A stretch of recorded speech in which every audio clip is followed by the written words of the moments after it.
So hello guys, कैसे हैं आप लोग? आई होप आप सब अच्छे होंगे। मैं भी अच्छी हूँ।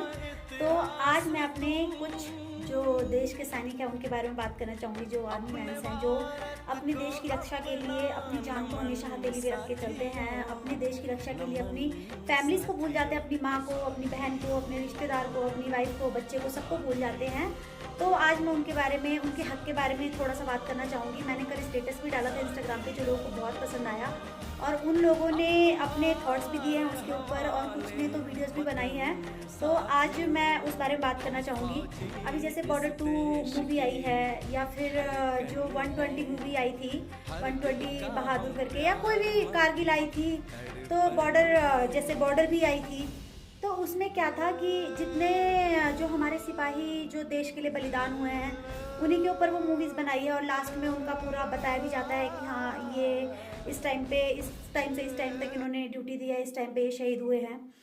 तो जब मूवी बनती है तो जो हीरोज़ होते हैं, जो एक्टर्स होते हैं, वो आर्मी कैंप में आते हैं, थोड़ा बहुत उनसे सीखते हैं। जैसे उरी ही बनी थी, विकी कौशल आए थे कैंप में, तो उन्होंने बहुत कुछ आर्मी वालों से सीखा था। लेकिन बात यहाँ ख़त्म नहीं होती है। बात ये है कि जब जैसे बॉर्डर 2 अभी आई है, तो एक एक एक्टर ने 20-20 करोड़, 10-10 करोड़, किसी ने 5 करोड़, किसी ने 2 करोड़, ऐसे चार्जेस लिए हैं। ठीक है, वो जिस आर्मी पर्सन के ऊपर वो मूवी बनी है, वो तो सच ही है ना कि किसी के ऊपर वो मूवी बनाई गई है। ठीक है, तो उनकी फैमिलीज हैं पीछे। आप इतनी मूवी से इतनी ज़्यादा कमाई कर रहे हो, इतनी ज़्यादा सब कुछ कर रहे हो, तो उस टाइम पे लोगों में बड़ा जोर शोर होता है कि भैया बॉर्डर 2 आई है, हमारे आर्मी वालों की मूवी आई है, हमें देखनी चाहिए। तो उधर जो वो लोग इतनी ज़्यादा पेमेंट करते हैं, जो हीरोज़ कमाते हैं हमारे, तो उनका हक बनता है कि कुछ नहीं तो 10% कम से कम उनकी फैमिलीज को दे। क्या पता उसमें कोई ऐसा सिपाही रहा हो जो सिंगल बंदा हो घर का, जो अकेले कमाने वाला हो, उनके माँ बाप कौन से कष्ट में है, नहीं है।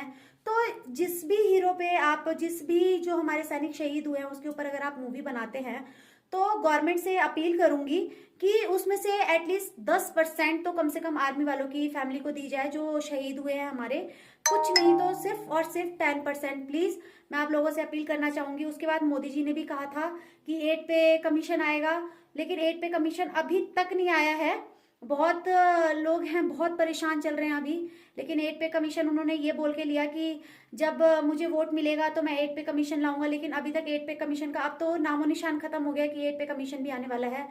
तो जो लोग मूवी देखते हैं, जो बहुत ज्यादा आर्मी वालों की बहुत ज्यादा तारीफ करते हैं, तो हीरोज से भी अपील है कि वो अपना 10% जो इतना कमा रहे हैं, तो एटलीस्ट उन आर्मी वालों की फैमिलीज को दे दे जिनको रिक्वायरमेंट है, प्लीज।